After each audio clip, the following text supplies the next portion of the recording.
Hey, what's up, everybody? Isaiah Alonso here with the Nick Alonso Real Estate Group. And today we've got a very, very special guest.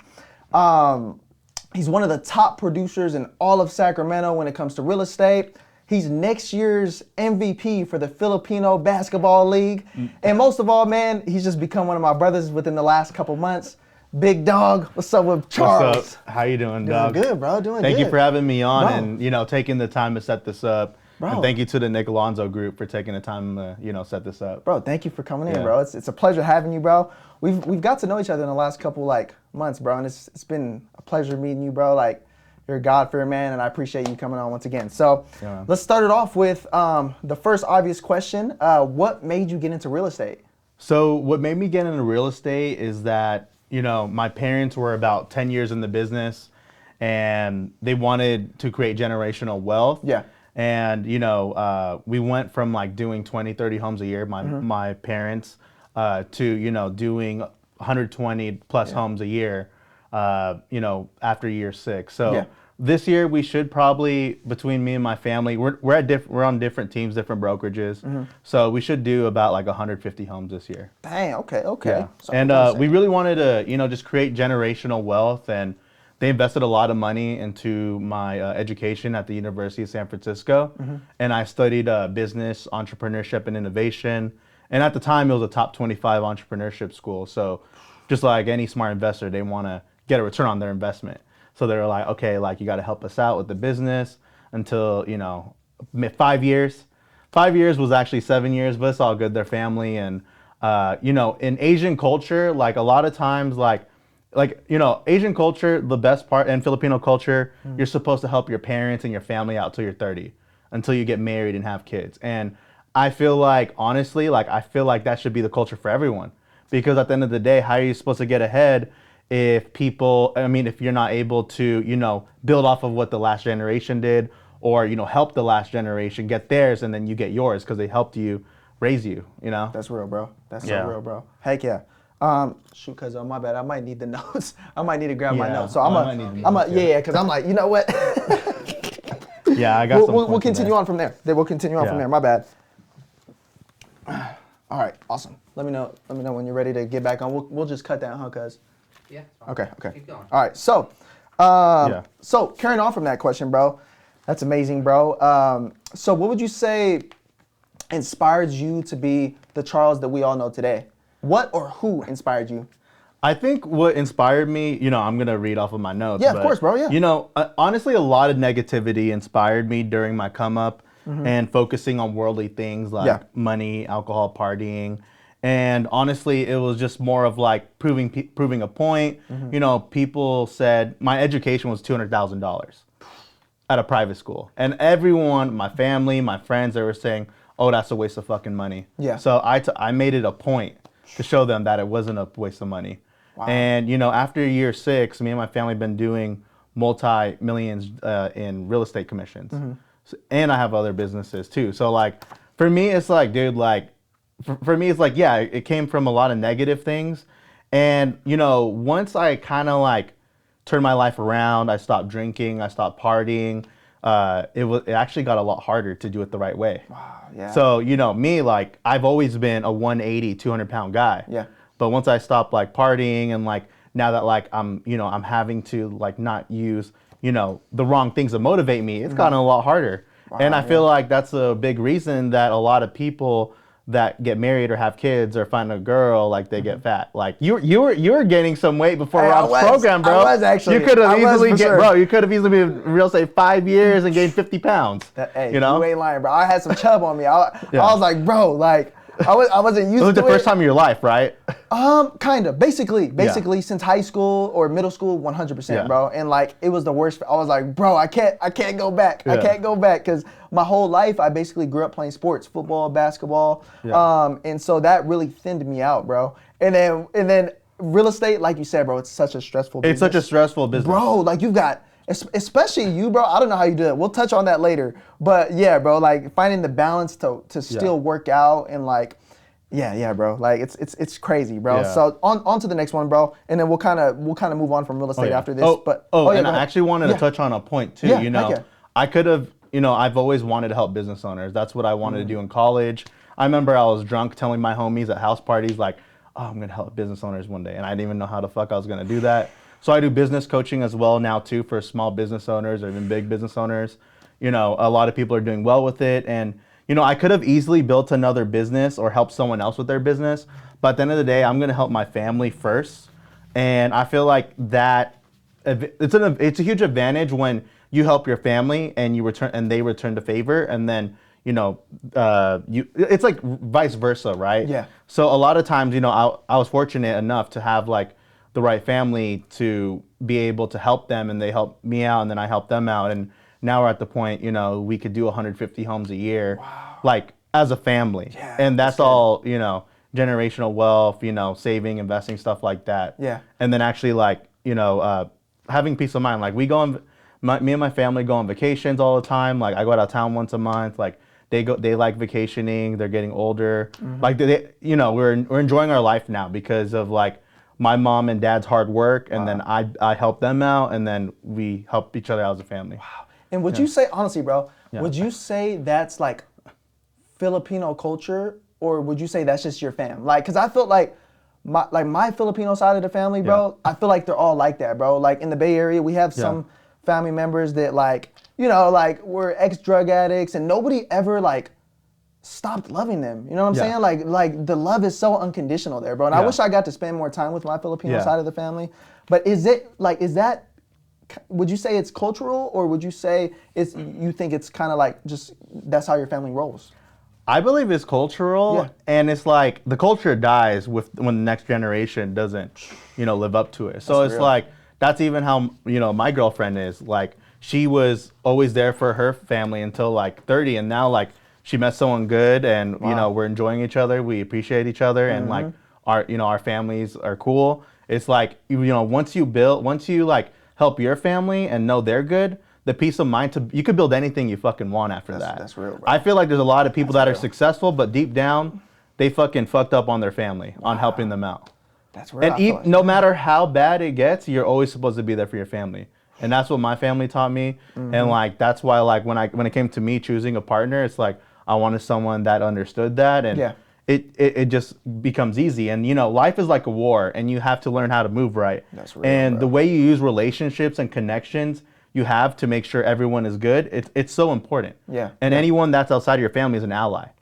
So for me, it's like, dude, I'm gonna help my family as much as I can, and then like stack my allies, and life will be easy. Bro, you're making me so hyped, bro, because like even my partner, bro, like is my cousin. Like, and like we were just talking about the age gap before we even started. We were talking about the age gap between us. Like him and my dad are actually closer in age. Yeah. But bro, like working with him the last 2.5 years, I think it is, cuz. Yeah, 2.5 years has been like amazing, bro. He showed me nothing but love. He's put me on game. He's paid for me when I didn't have the money. When I first started real estate, bro, like I did not have like the money to even start the courses. The course was like $400. And like, bro, he put me on, bro. And it's just, there's something about the bloodline love. I agree with you, bro. It's like, I don't know, man. It's just, it's special, bro. It's something special. You're motivating me. It's something that like, is not a choice. You just get gifted it. That's real, bro. That makes me so grateful, especially for you, cuzzo, man. Like, man, my whole fam, especially, bro. I can't wait to be in the position. Yeah, and if he didn't help you at the time, we wouldn't be having this conversation. Exactly. And then like because he helped me, now I've got like awesome people in my life, like you, Rob, and you guys are helping me. You know what I'm saying? And like building me as well, bro. Because honestly, like I'm the type, I don't really like helping people unless I know they move right. Like that's just how I am. Wow. It's like I don't want to spread negativity. I don't want to spread the devil's agenda. Like for me, it's like I'm very careful of who I let in my life. Wow. It's an honor that I get to be in your life, bro. Yeah, and I mean, like, I'm not trying to say I'm better than anyone. It's more of like, dude, like, it's already so hard to live as it is, like doing shit the right way. Facts. When you invite the devil in your life, it's like, dude, he'll freaking, turn your world around so quick. Facts. Especially through people, family and friends. That's real, bro. Yeah. That's real. Man, okay, so to go on a little side note, what would you say it takes to become a top producer? This is a two-ended question. What does it take to become a top producer first? And second, to piggyback off of that, what does your day-to-day look like? And just in case any of you guys don't know this guy's background, correct me if I'm wrong, he's doing like 100 homes a year, bro, killing the game. between So 80 and 100. 70 to 80. 70 to 80, bro. I'll hit like 80 to 90 this year.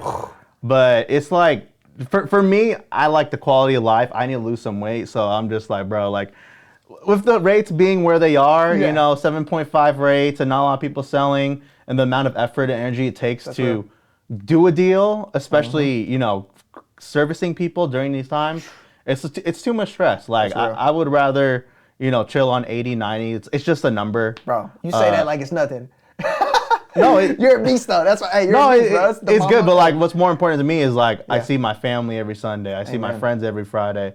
Saturday, I'm with my girl. That's all that matters to me. Amen. Like, that's why we do it. And on top of that, it's like, what's the point if you lose your consciousness? There's a lot of successful realtors, a lot of successful business owners, but they lose their consciousness and they do stupid shit and they work for the devil. That's good. There's a lot of 60 to 80 hour a week entrepreneurs that work for the devil. Yeah. And then they flex on social media and all these kids look up to them. Wow. Hey, you ain't lying about that, bro. You ain't lying. Hey, so I don't really care about that shit, yeah, no, honestly. exactly. 100%, bro. And so, my bad, to go back to the question now. Yeah. What would you say in your head it takes to be a top producer, and what's your day-to-day look? Yeah, so you know, what it takes to be a top producer is, most people would say it's consistency. Like, that's a really big thing on social media. Most people will say consistency, right? But for me, I'd say it's coming up with a schedule and routine that you'll actually do consistently, that you could perform 15 to 25 times a month, right? Wow, yeah. So even if someone's doing bad, right, 15 times 12, you know, they're hitting close to 200 days of good days, right? Yeah. So like, if they're hitting 20 times a month, times 12, that's 240 days. And then you reverse engineer it and you're like, okay, what do I need to do to get a certain result? And then you just throw that on that day. So like, a day-to-day for me is like, I used to wake up at 4 or 5 a.m. when I was on my grind my first 5 years. And then now I wake up at 7:30, like 8 to 9 religiously, you know, working on my relationships, texting, calling people. And then 12 to 2, I'm doing more prospecting. So I'm doing 3 hours of, you know, generating revenue or finding people to help. And then I hit my appointments, you know, 3 to 10. Wow, okay. Yeah. And bro, until I met you, I've never met anybody that like has broke it down in that way to where like you're like, I focus on my health, like 9 to 12, like I go get ready to work out. Yeah. I get a coffee, I work out 10, 11, and then I eat like Harley's meal preps, Panda Momo, shout out. Yep. Make sure you get your meal preps. So I've been losing weight with his meal preps and everything, but like I've been honestly screwing around the past week because I've been in Riverside for my brother's college grad. Yes, sir. And it's crazy because it's like, we think it's not a big deal that for us to show up, but like my little brother owns a home. Wow. Oh my. He owns like a $650,000 home at 22 years old. Oh my. And like, those things wouldn't have happened if I didn't help the family business. That's real. And you know, he graduated in 4 years, and like, you know, he doesn't have to worry about paying for his college education. So he's all free and clear. Yeah. So those things like come from like, you know, helping your family. For me, it's like helping family is the most important thing. And if you don't have a good family life, maybe you could help someone that you consider family and like that you could grow with. Wow, okay. Yeah. Bro, that's real. Yes, sir, bro. So, to move on to the next question, bro, I know I've heard you talk about God a little bit already, right? Yeah. Just in this podcast alone. Yeah. And you and I talk about God a lot on a private level. Yeah. Bro, we'll get on like 20, 30-minute calls and just kind of talk about God, even when we're at dinner or whatever. Or we'll bring up scriptures or stories. Yeah, get in the word, bro. So, Yeah. so like I said, I know you're kind of like a big believer in Jesus. Tell me and the audience a little bit about your faith. How's your walk been? How long have you been walking in Christ? Like, how does that look? Yeah, so like I didn't really believe in God until a few years ago, honestly. Like really, really believe. Like my parents, I grew up Catholic. They would take me to, you know, confirmation, all the religious ed. They would take, you know, I'll go to church every Sunday. I'd be sleeping like this. My mom would be like grabbing me to wake me up and getting hella mad. And like, honestly, I feel like the reason I'm a believer is because my parents forced me to show up. They put me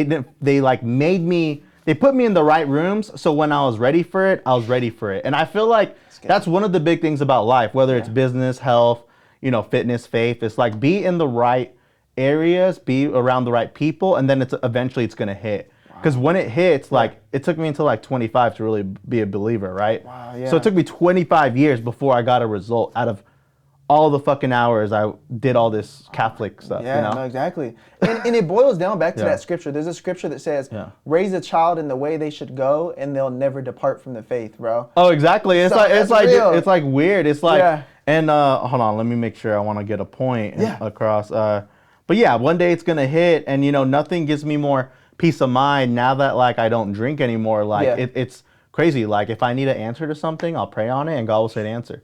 Wow. So it's like That's so powerful. having that 1 minute ability, like having that ability to pray on it for a minute and get the answer of which way you should go from your conscience, from God's voice, is worth, you know, just being a believer. That's real, bro. Oh my Yeah. gosh. And then my second question to add on to that question is, did you ever have like a come to God moment? And before you answer that, like, but for me, my come to God moment was like, bro, like I was doing things I shouldn't have been doing as a high schooler, being out late, taking advantage of my grandma and saying I'll be home at 12, but really I got home at 5 in the morning. And Damn, 5 in the morning? yeah, You might as well have slept over at your homie's spot. No, seriously, bro, seriously. So there's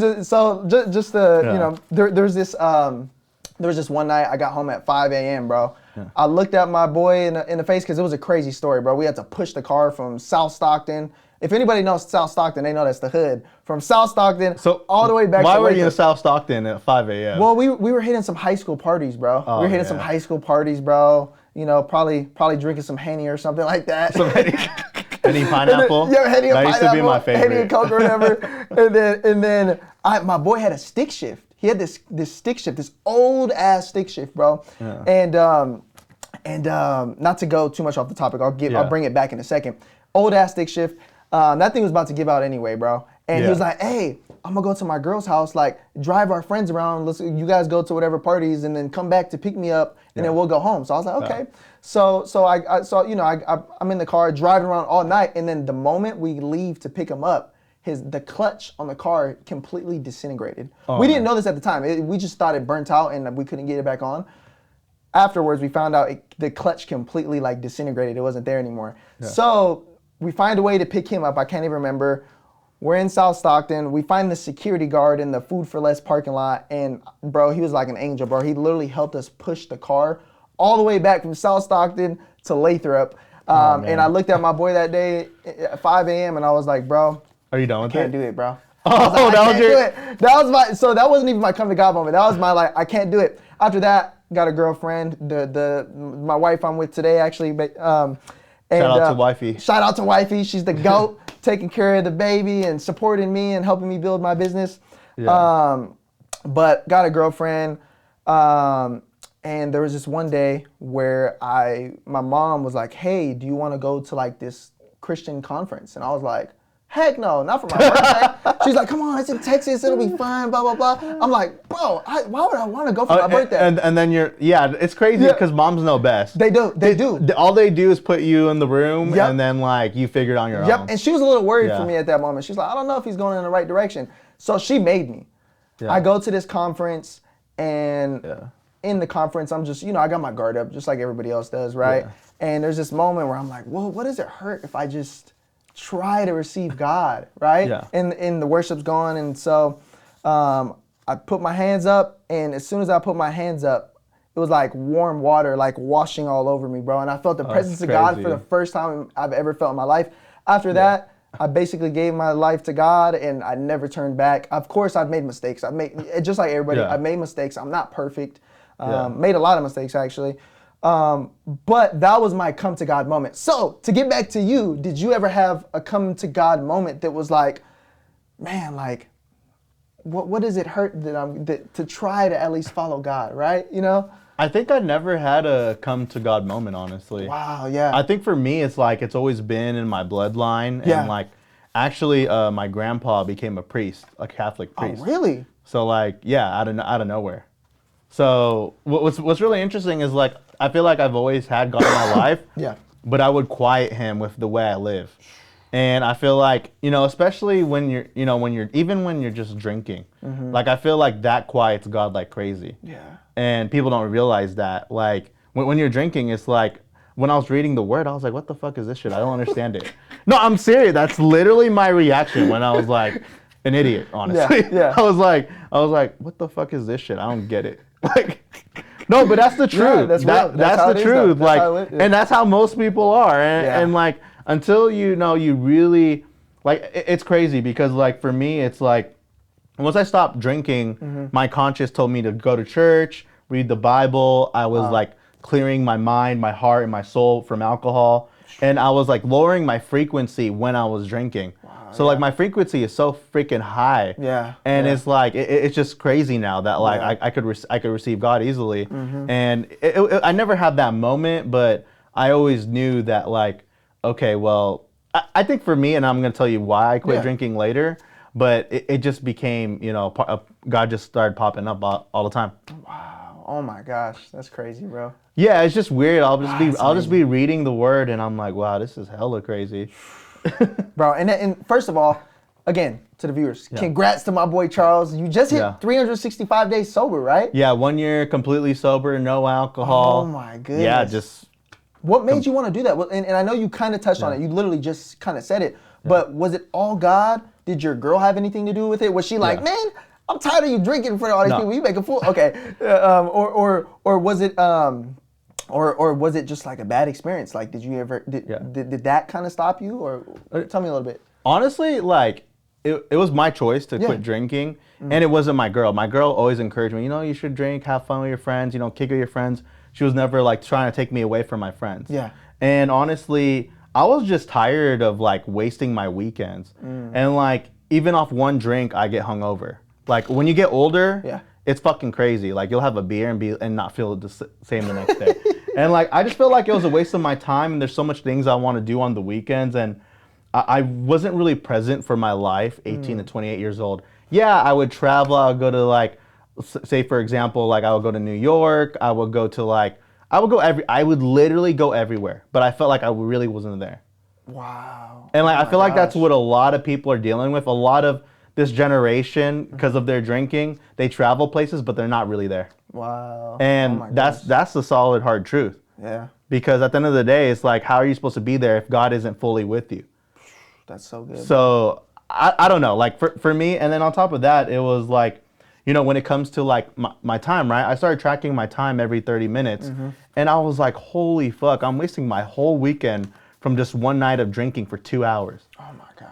I was like, dude, like I want to hang out with my family. I want to hang out with my girl's family. I want to hang out with my girl. Like I want to be present for my life. I don't want to like show up for my clients hungover. Yeah. And that's the worst feeling. Yeah, it was literally the worst feeling ever. Bro, no, seriously, that. No, but like when I was working like on the come up, I would work like 70, 80 hours a week. I'd work 8 to 9 Monday to Friday. Wow. Wake up at 4 a.m. to work out. And then on the weekends, I would go out 2 nights in a row. I would get home at like 2 a.m. and then I would start working like 10 to 9. And like, dang, I kind of set up my life like where it was like basically like just work and party. That's it. Wow. That was literally my life until I met my girl. And then I was like, oh shit, like this is pretty cool. Like, you know, doing stuff like, I don't know, like the little stuff, you know? And I felt like I got my life back, honestly. That's real, bro. Yeah. And like, if you don't mind me asking, bro, like you don't have to give exact numbers, but what was your production looking like when you were drinking? Were you still killing it like how you are now? Or yeah, I was doing like 50, 70 homes a year. Beast. So, but I mean, like, it was more of like, I felt like it didn't count. Wow, yeah. All those homes and all the success I was getting, it didn't count.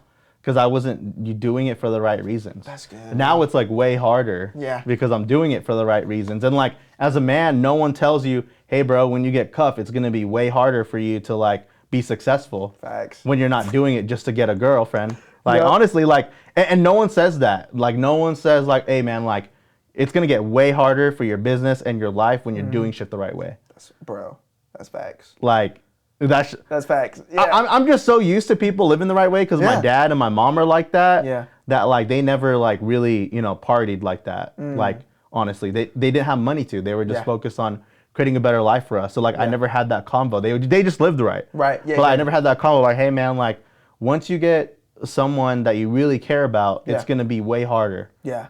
Bro, I ain't gonna lie, my mom and dad be partying still to this day. No, but like, do you feel like it got hard? Like, I mean, but you met your girl when you're younger. I did. We got together when we were 16, I think. Yeah. And then we're 23 now. So Yeah. But now, I mean, life is easy. I mean, like, it is more of a challenge, but at the end of the day, it's like I wasn't doing it for the right reasons for so long. Yeah. So I'm basically starting all over. That's real, bro. Yeah. Dang, bro. Okay. And like, tell me this, bro. So now, as of right now, I don't know if you want to touch any more on that subject. Do you want to touch on that subject? Yeah, go ahead. Okay. Yeah. So as of right now, bro, you're killing it in the game. Like you said, you're doing between 70 and 90 right now. This year, you're on pace to... I'm on pace for like 80, 90. You're on pace to hit 80, 90. What are you doing in your daily life to keep you sane? Like outside of real estate, bro, like how do you do it? I did 3 homes in January and I was stressed. I was like, bro, I don't have time. Obviously, I know that I did have time, and you put me on today, even like just like with like set a timer for every 30 minutes of the day. So you know what you're doing. So you know what you're doing. But like, what are you doing to keep yourself sane? I don't understand. So what I do outside of selling homes is I really like getting weekly massages. Ooh. So massages is like cheat codes. Okay. So you feel brand new. Actually, there's studies on it. I think it's equivalent of like maybe 6 hours of sleep. So I get like 1 or 2 massages a week. Dang. And then I really enjoy being with both of my families. And I play 2K for 30 minutes on most days. We gotta run it, bro. You know, I'm a simple guy. Like I used to like do the most with traveling and hanging out with my friends. Yeah. I'm a simple guy, so like I don't really get burnt out because like I'm simple now. Like I'm not like traveling and fucking going on a bender with my homies, like getting drunk, getting ulcers. I don't do that stuff no more. Exactly. So like it's not as stressful as it seems. Yeah. That's real, bro. Dang, bro, I can't imagine. And now I'm learning. I've learned a lot from obviously my cousin right here. I've learned a lot from you. I've learned a lot from our boy Rob. Just in time management, like really just being disciplined in every aspect of your life. My cousin's a Marine, so bro, that boy, he came disciplined. As soon as he turned 17, he probably was disciplined before. But bro, that boy is like drill sergeant, you know, like, and I'm that's what I'm striving to be, right? And same with you and all the successful people, bro. Yeah, and you just got to figure out a routine, and like for the viewers, like you just got to figure out a routine that you'll actually do, that you enjoy doing, and then after that, like it becomes a lot easier. And of course, that's always going to change. That routine's going to change. When you get older, you might need to eat less, or you might need to work out more, just like me. Like I was so busy with work, I let go of my health. And I got a little chubbier, like, but I'm fine. I could still rebound, but hey, you coming back? Yeah, I'm coming back. Like I tore my Achilles hooping with you. Like, hey, I crossed them up. For everybody that didn't know, I crossed Charles up. No, dude. Okay, his Achilles. Can I tell the viewers exactly what happened? Yeah, please. All right, so I was just moving on to that. The way I tore my Achilles was me and Isaiah were hooping for like 2-3 weeks, having the time of our lives, feeling like we're young again. You know, that dopamine was hitting. And then we were like, okay, let's graduate to full court. And mind you, I'm 240 pounds right now. My playing weight is like 170, 190. 170 when I was on my prime. So I'm like damn near like, I'm thinking like, I can't do math right now, like 50, 70 pounds over. And I put on a lot of muscle mass bulking. So like I was bulking because every time I cut, I look skinny. Like I look like I don't work out. Yeah. And it's hella annoying. Yeah. So I wanted to bulk it and then cut down to 200, 190, 200. Yes, but dude, like I remember like what happened was, what's it called? Like basically someone shot a shot. I grabbed the rebound hella high. Isaiah, how far was my hand from the rim? Bro, you were like, okay, here's the rim. This is Charles at 240, y'all. He's like right. Are you fucking serious? Like right there. You weren't that far, bro. You were close. I was like, I looked back. I was like, ooh, and then in the middle of us hooping, I'm like, ooh, because I knew I was going down court. Yeah, and I was gonna see you. I knew he was gonna outlet it to me. So he's right there. It was a pretty competitive game. It was like. We were going back and forth. It was just like those people that just got the time of hoop 10 to 12, 10 a.m. to 12 on a Friday. So you know that's what all they gotta do. Yeah, hey, for sure. That's their life. That's their dopamine. That's their success right there. For sure. So I was playing hella hard. I was like, oh fuck this shit. I'm gonna go off on them. We ain't losing. And then I grabbed that rebound. I was way high. I was like, you know, I'm already like 50, 70 pounds overweight. Yeah. And then I just fucking took off. So it was too much force. And then I tore my Achilles. Bro. At first I thought I like tore my calf. I was like hoping for it, but it is Achilles and it's gonna take like 9 to 12 months Bro, I ain't gonna lie, I shouldn't have hit you with that. No, it's fine. No, yeah, honestly, bro, when cause Were you hella shocked that I was being that aggressive at this weight and I height? was, for sure. So because like, dude, I'm not. Yeah. I don't know. I just got in my mindset like always attack. Yeah, for sure. So like, bro, when we first got on the court, bro, like, I didn't know what to expect, cause you know we kind of just did it spontaneously. Like we did it hella spontaneously. Yeah, it was like, hey, bro, let's go hoop. Yeah, let's go hoop, right? So we get out there, and honestly, bro, I'm like, I'm gonna give this boy buckets, you know, like, and then you get on the court, and I'm like, okay, like I didn't know what to expect, bro. You said you were 3-and-D. I'm like, okay, you know, I already know he's gonna knock down some shots. Oh, you didn't know I was like a point guard, I ain't gonna lie, basically. you're quick. You should not be moving that quick, bro. At 240. You should not be moving that quick. Yeah, so it's like, I'm gonna be hella careful when I get back into it. Cause like, I do have a lot of muscle mass I added that my body probably isn't used to. Yeah. That's probably what happened with my Achilles. Like, cause I wasn't doing cardio. It was probably like, what the fuck is this? Yeah. But especially, because you weren't used to that no more, like you said. Yeah, I wasn't doing no cardio. So I think like, your body was get shots up for 6 months. Let's do it. Yeah, but I might have to like play in the league in 2 years, bro. What? Come on, bro. We gotta No, dude, I tore my Achilles, dog. That's like the worst injury. No, that is true. That is true. But bro, I ain't gonna lie. Going back to the story of when you tore it. After you tore it, we got hella adrenaline running, right? Yeah. So I'm running down court. I see you. I remember. I kid you not. I started chuckling. I was like, hoo hoo hoo, because I was ready for that ball.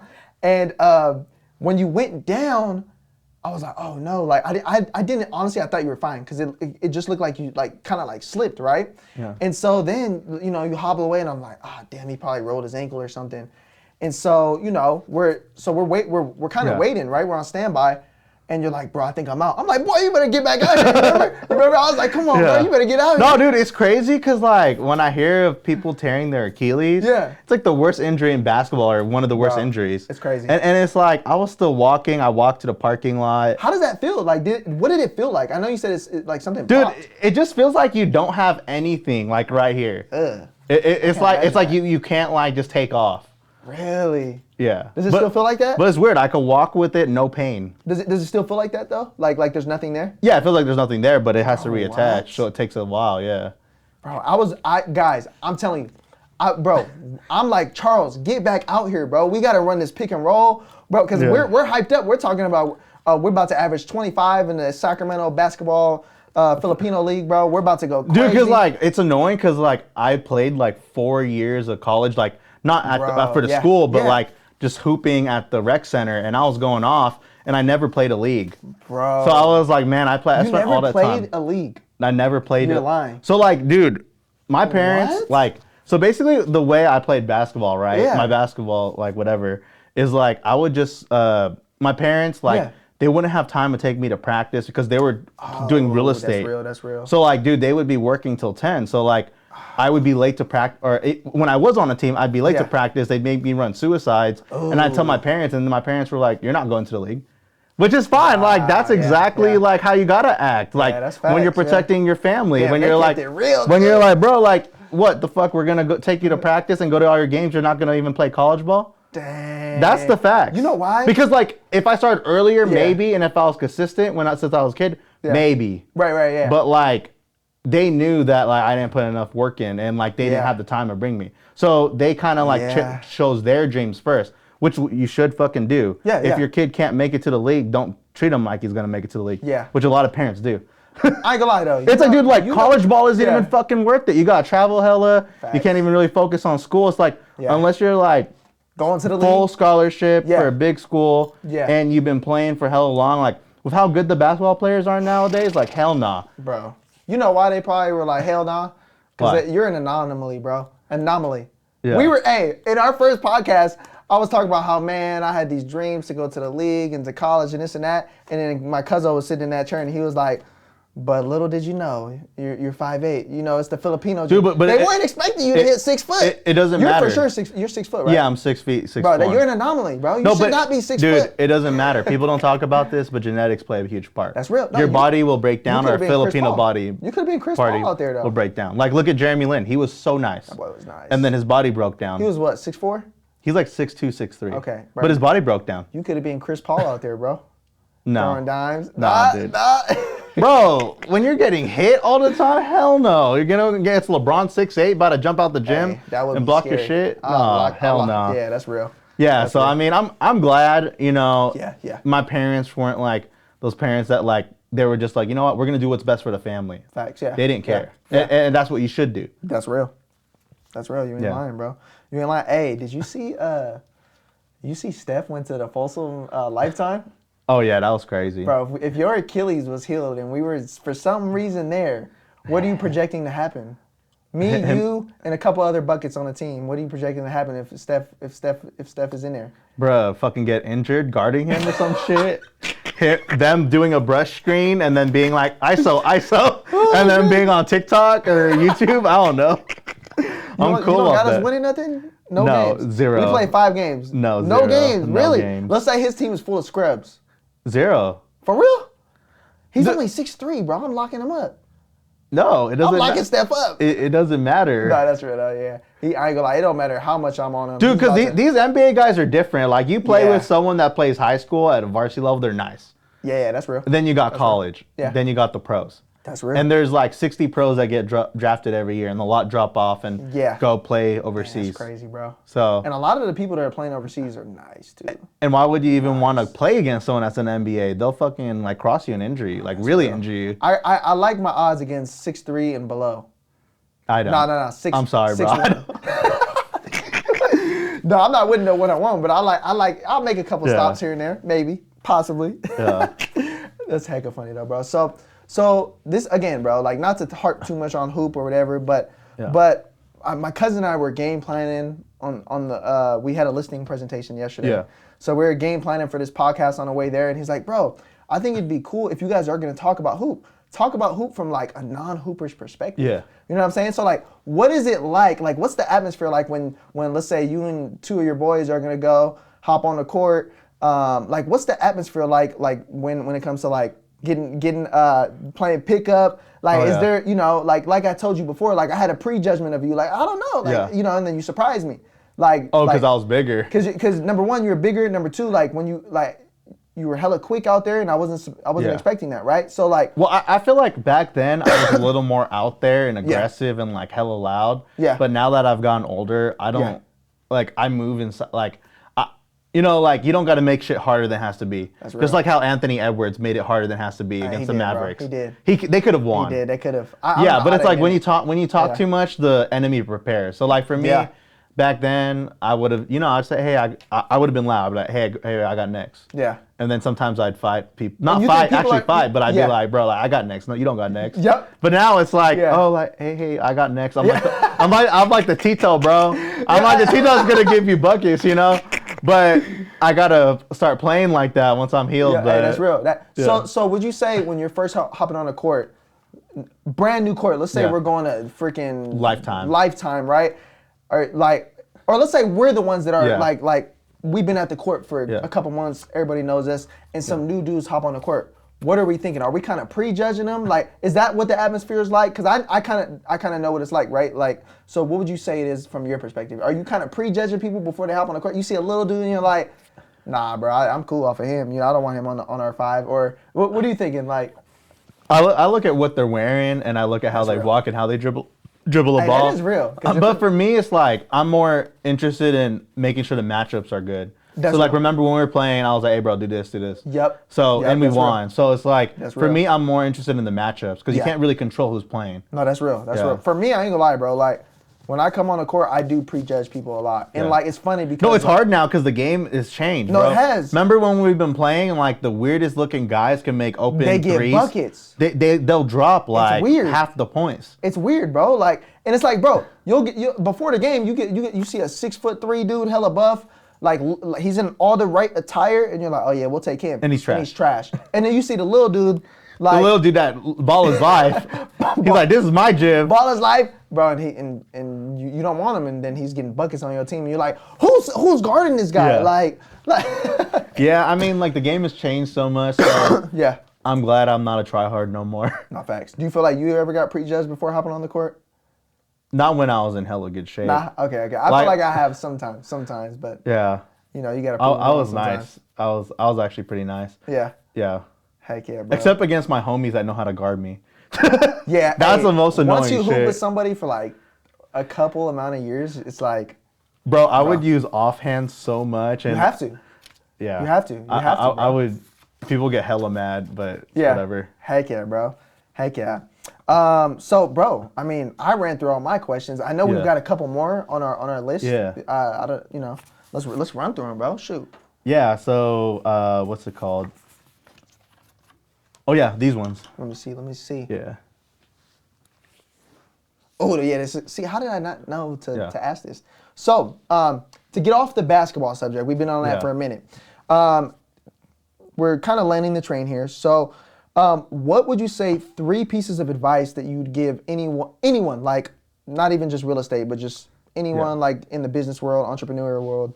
Yeah, let me get my phone. Yeah, I got you. We'll just switch. We'll switch back and forth. Yeah, so like honestly, the number one piece of advice is track every 30 minutes of time and how we spend it. So I put it on my phone, so I know what I'm doing every 30 minutes. Okay. And it's the only way we really get control of our lives and figure out what works best for our lives.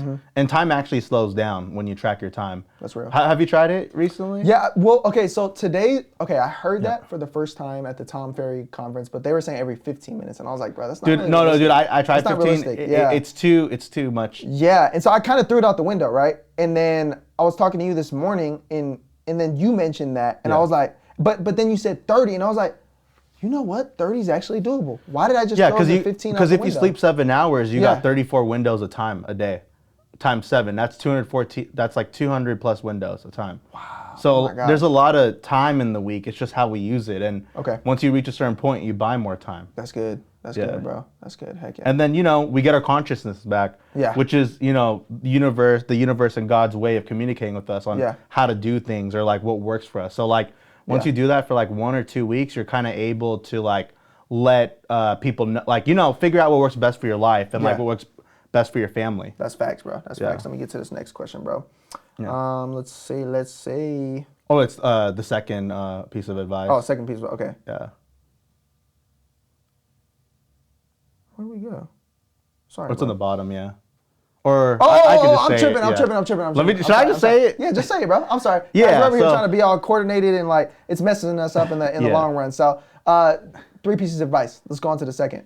Yeah. Oh, actually, I want to go back on the old point of the first one. So like the reason why you want to track your time is because everyone comes from all different backgrounds. Yeah. All different, all different experiences of life. Everyone has a different life experience. Yeah. So it's like not everyone is the same. So we just got to figure out how to get the most out of our time. Yeah, that's real. And then number 2 is I would say make it big to hang out with your friends on Friday, dates on Saturdays, whether you're single or with someone, and then God and family on Sunday. That's real. Like I feel like this will make us feel whole. Yeah. And sometimes like success comes from just how you feel and like basically feeling like, that like you feel whole. Like it's like, okay, like my energy's, I'm grounded. I took care of what I needed this week. I took care of my work. I took care of my friends. I took care of my family. Yeah. And I was there for everyone you need to be there for. That's good, bro. Yeah.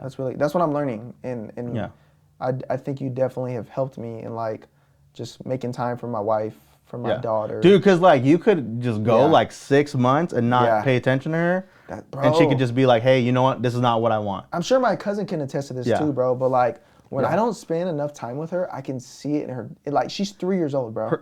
She acts like all angry with me. Like it's weird. It's really weird. Her like, energy. did they do that the world's at a young universal age? frequency. It's like, and like, you got to think about it. It's like if she's pissed at you, you might make 20, 30% less. Bro, that's real. And because I'm thinking about that in my business all day. Like all I ever think about is my family and like providing for them and like making sure I'm there for them, right? Yeah. And so if I'm not mentally there, like sometimes I'll physically be there. Like today at Costco, I was physically there, but I was acting like an a-hole because I'm like, bro, I got to do this, I got to do that, I got to set this appointment up, I've got to do this, right? Like, and so bro, I'm like, like you're right, bro. Yeah, I mean, like when you have all those things lingering in your head, just throw it on your phone and then take care of it later. Have a time, have a list of things that you take care of every day. Okay. And then, the third piece of advice is read the Bible every day.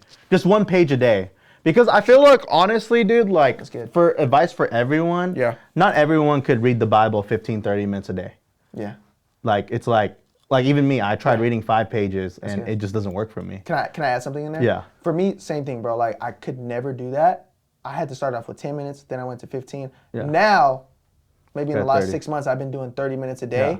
And even sometimes if I don't read the Bible for 2 days, it takes me a while to gather up, and even I'll be in the Word and be like, okay, I'm back. And then I'm like, damn, I don't want to do this for 30 minutes. But once I get the flow, I really enjoy it. Yeah. Sorry, go ahead. Read the Bible. Yeah, it's like read a page of the Bible a day. Okay. While getting ready for your day, like brushing your teeth, stuff like that. So it's right there. That's good. You just read one page and you get on with your day. You have your armor and you know the knowledge. The armor. Let's go. I mean, and on top of that, it's like you could finish a Bible in like 5-6 years. That's real. And your life will honestly change. Because all these entrepreneurs, all these business owners, all these cool people on social media, they're just saying shit from the Bible. That's real. it. You ain't lying. They make a book off of what's in the Bible. I'll be like, hold on, I heard that before. Yeah. Where did I hear that from? Story of Joseph. yeah, it's just like all the concepts are from the Bible. That's real. And it's like, even if you're not a believer, if you don't believe in God, like there's only so many things that last, and the Bible has lasted thousands of years. That's real. So That's real. Why go a lifetime without reading the Bible? 100%. Yeah. What would you say, off the top of your head, your favorite, let's go, not story in the Bible, but let's say your favorite character in the Bible, like who, or your favorite person in the Bible? Person? Yeah, person. So I don't know why I say character like it's a movie or something, but yeah. You want the truth? 100%. So my favorite character in the Bible is Enoch.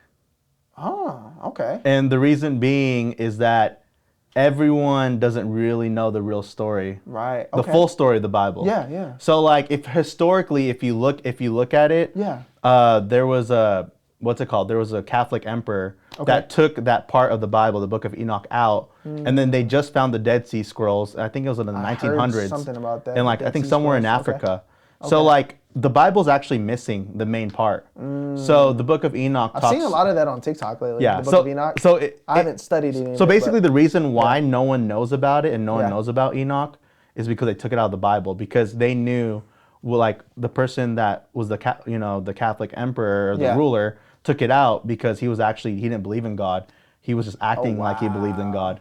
And then he was actually like a Satanist deep down. What the heck? Yeah, so oh heck no. No, I mean you guys could look it up. I mean like I've never read it. I've heard a lot, especially in these last couple of years, like on TikTok, Instagram. I sent you a YouTube video. Yeah, you did send me. So the reason why they took it out is because they knew that people would actually follow God and listen to the Bible. Wow, that's crazy, bro. But yeah, the guy took it out, and the big thing about Enoch is he talks about like, the fallen angels, and then how they started lusting over women and having babies with them, and then they turned into huge giants, and then God had to Nephilim, God had to get rid of everything. Yeah. That's like why they flooded the earth, and that's why he destroyed the earth, because these fallen angels were teaching them forbidden magic, like science, like all this stuff, even makeup. They even bring up makeup. Dang. So it's actually crazy. That's crazy. Like for me, like.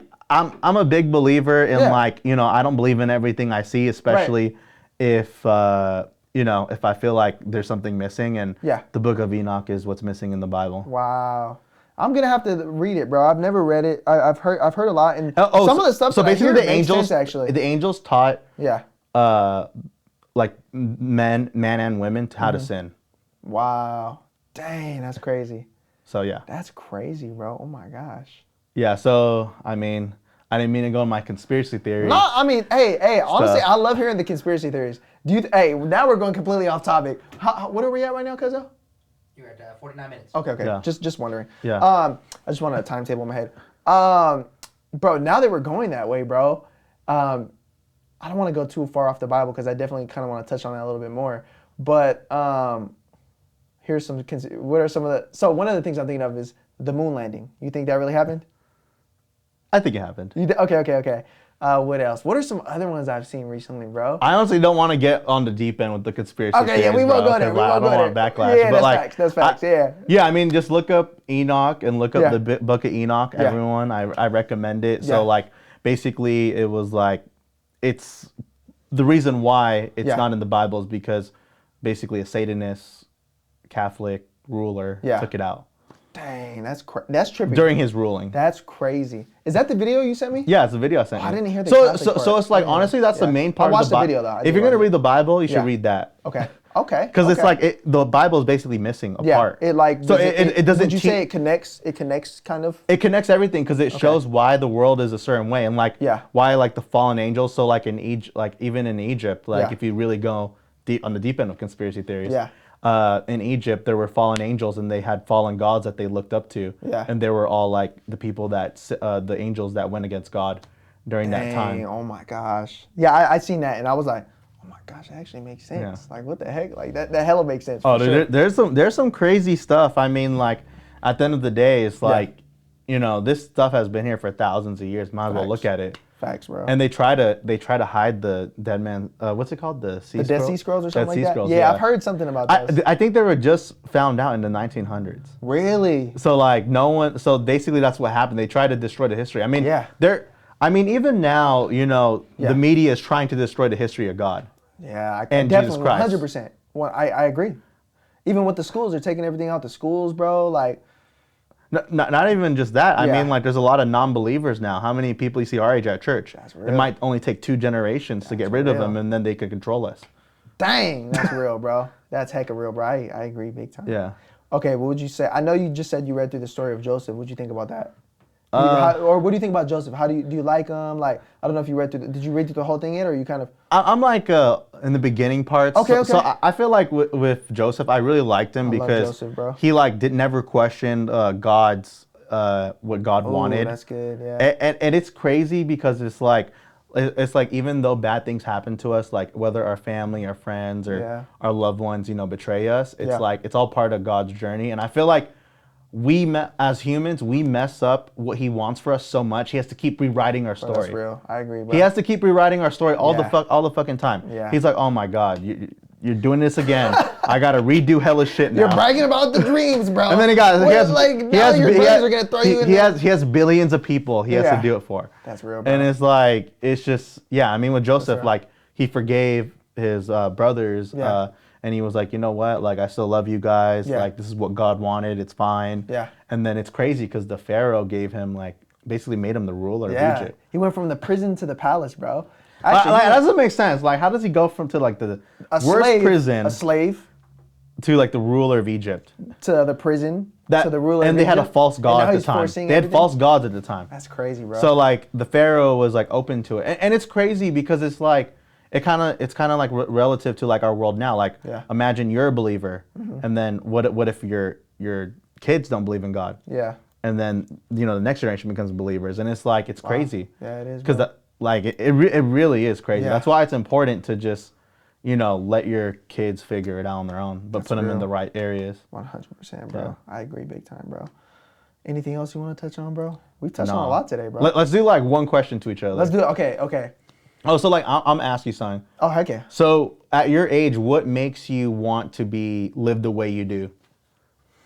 That's a great question. Honestly, bro, the people around me. Like, I'm just around some amazing people, bro, on the daily. Like, it wasn't always like this, right? But I would say within the last year or 2 years, maybe, I've just been surrounded, and I prayed for this, bro. Like, I don't want to go too off track, but I feel like I never had awesome, like, people. Well, I don't want to say people. I feel like I never had people to look up to that were going in the way that I wanted to go in. Of course, everybody's successful in their own field, right? But, I was up in Reading, and I was praying to God. I was like, God, like, just give me, like, some brothers or some people, like, that can, like, teach me the way, like, and kind of guide me, right? Because you hear about all these stories in the Bible where this person helped this person and it led them to victory or whatever, right? And so I think the people I'm around, like my cousin, I see his day in and day out, and he's a freaking beast. My boy Rob, day in, day out, beast. He's helped me so much. You, bro, like, you've helped me so much, just like, especially when it comes to mindset. And just, bro, like, everything's changed for me now. Like, the big priority was always my family and providing for my family, but now it's that times 10. And so, I would say being around the right people, and then my family, my wife, basically, and my daughter, they motivate me to just, like, do what I do on the daily, bro. Yeah. But without the people around you, like, what would actually motivate you? Honestly, bro, being the best. Being the best. Honestly, I'm so, like, The best you can, or like? No, I just want to be better. Better I than don't everyone want. Okay, that else? sounds bad. I don't want to be better than everyone else. That's not what I Yeah. mean. But I'm so competitive. Like, Yeah. bro, like, you didn't see the mean side of me on the court. Like, ask my Yeah. boys. Like, they know. Like, I can be an a-hole on the court because I Yeah. want to win.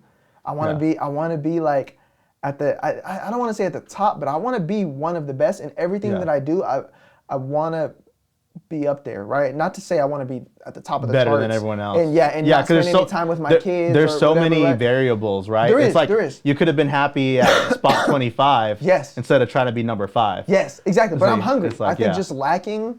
I don't want to say lacking. Like I always had enough. Always as Yeah. a kid, like growing up, I didn't grow up in the ghetto or nothing. Like I always had enough, right? But like I lacked enough to want to More. I want that top spot. Even in basketball, I was never the best on the team, but I was good, and I could hang with the best, but I was never the best. So like I there's something of like I just always have a fire and a hunger in my stomach. That pushes me every day. It's not even just the people around me. And- Honestly, yeah, and that's it good pushes me because every day. you'll get to a point where like Yeah. you'll grow so much, and then you'll Yeah. realize there's a point of like happiness and Yeah.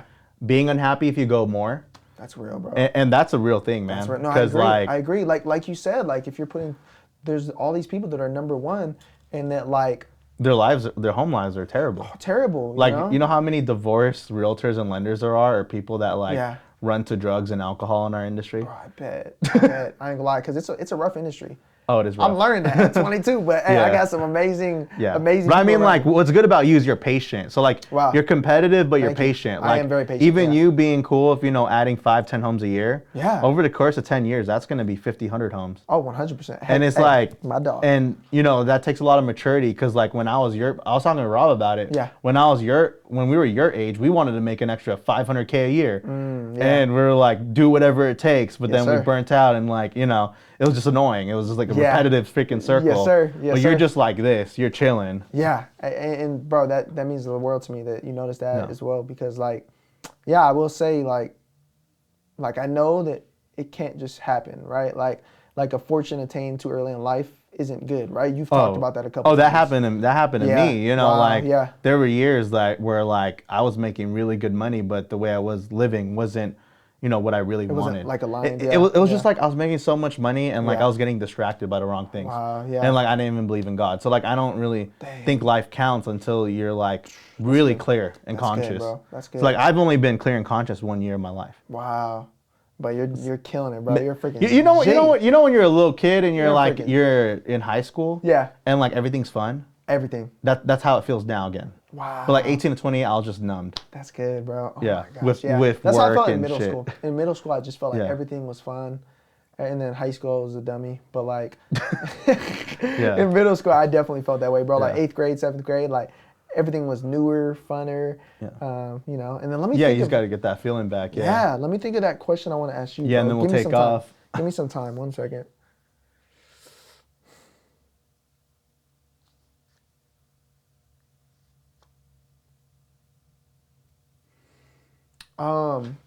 I guess the question I would have for you, and if you want me to add anything else, I 100% Yeah. will. But like, right now you're killing it, bro. Like Yeah. you're doing 70 to 80 to 90 homes a year. You're one of the biggest faces in SAC. I lived in Lathrop, Yeah. and I would see your face all the time. That's Oh, how really? amazing your marketing is, bro. Like I knew you were top dog out here. So being that you're top dog and you're doing 70 to 90, like what's still pushing you? I know you kind of mentioned your family, right? But like other than your family, what's still pushing you to be that top dog that you are, or to even elevate more? Yeah, so like what's pushing me right now is more of like, I run a business coaching group where I help business owners, manage their relationships and, I help with their mindset of like building their relationship so they could get business easy. And I think for me, my motivation now is like helping other like friends and family with their businesses, even add an extra 50. I got some people adding an extra 400 grand a year. Oh my God. Like literally, like And they pay $297 a month, which is like very low. I mean, paying $297 a month to make extra $50,000 exactly. a year That's is a good amazing. investment. That's amazing. So like, What is that I mean, for the whole year? you're part of the program. Yeah. You're already My getting dog. a lot of good potential clients, and it's dog. like for me, it's like I'm pretty burnt out of real estate. Like I'm pretty tired. But like crazy to now think it's of. like I get motivated from like seeing you guys win. I'm like, Wow. oh fuck, like. I showed them this process. I got to follow it. I got to get results with it.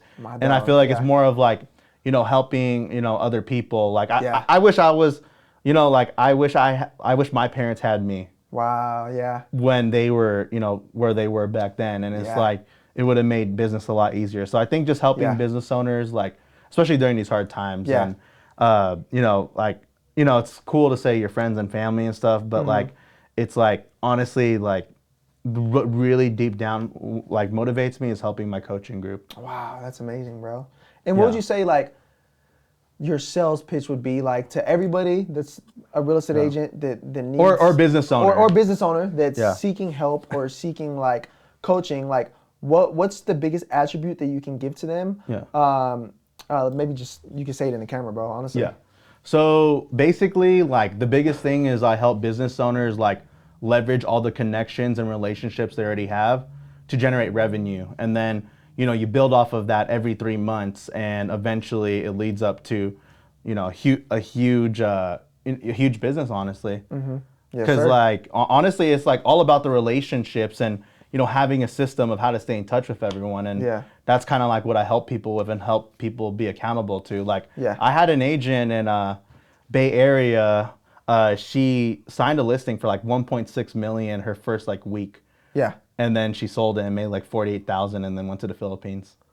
What? for vacation. Dang. No, but like, oh my, yeah. But it's crazy. Like I'll have some people in there too that haven't done anything for 6 months. Yeah. And then they'll do it like for a week and they'll get like 2 clients. So it's it's just more of like, helping share the process that helped me in my business. Like when I first started and I was your age, oh my God, it was so hard to do business. Yeah. Yeah. But like I'm, like helping people with that process. Yeah. Doing that and helping with the mindset, like sharing what I'm going through. Yeah. And how I'm dealing with it and helping other people and always being accessible. Like all my coaching clients, they could text me. Yeah. They could ask questions during the group coaching call. I get through the questions pretty quick, huh? Yeah, hella quick. So bro. like if people have questions, like I'll blast like 30 answers. Yes, sir. Yes, sir, bro. Well, bro, I mean, I think that's it, bro. I mean, anything else you could think of? I mean, I think bro, good, that was awesome, bro. Like I love that. It's hot as fuck in here. It is, bro. We need a fan up in here, bro. Last question: LeBron or Kobe? I'm not even thinking that hard. Of course, it's Kobe. What the? All right, what? Okay. Oh, no. Can I keep going? Go ahead, yeah. Okay. I think I know where you're going with this. So the reason why Kobe is better is because he did more of what he had.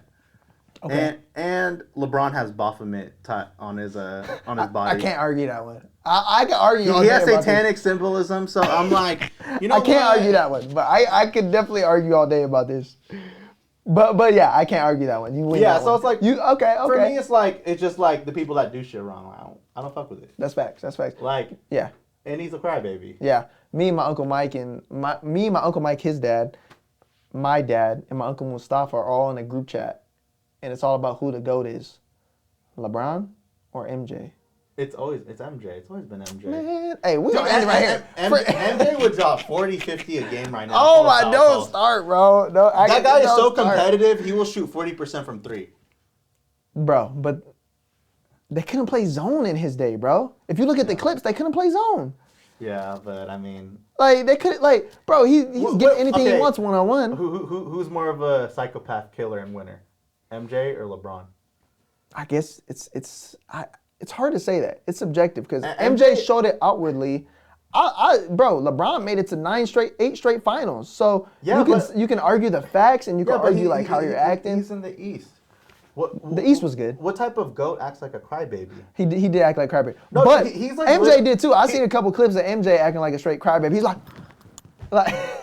No, but I mean like. To me, MJ's the GOAT because he set the standard. He did set the standard. And on top of that, he did. I will say. He said it. You don't think he'd develop a 40% three ball? He would develop if for JJ sure. Redick could 100%. develop a three ball. 100%. Man, you know all white boys can shoot. Come on. No. All right, let's no, but like I'm just saying, dog. No, like, that's real. That's real. Jordan would destroy LeBron. Jordan would. We'll talk about this off camera. We'll talk about. Hey, pleasure having you on, though, big dog. Hey, thank you so much, bro. Yeah. That was lit. Hey, that was lit. Whew.